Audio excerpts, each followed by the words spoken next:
Watoto wa university wako na wazee. Sijui wanawaita sponsor. Sijui wanawaita nini. Kwa sababu wanawapea pesa. Kuja hata mimi mama unipea pesa. Tuwachane na watoto jameni wasome kwa sababu ndio kesho yetu.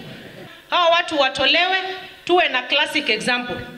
Na ukiuliza mtu ambaye amekaa hapa saa hizi, kila mtu amekubali kusomesha mtoto wake. So it's unfair kuona mtoto wa mtu mwingine anaharibiwa maisha yake, alafu tunanyamaza. It is not fair. And the government is going to stand very firm with you.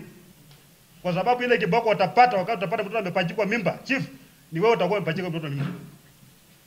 Tutakubebesha hiyo mimba mpaka tufanye DNA. Miezi ngapi? Miezi 9. Utakuwa kwa interdiction. What I'm telling you is not a joke. It's going to happen. Hakuna mwanamke ambaye anaolewa kama hajafika miaka 18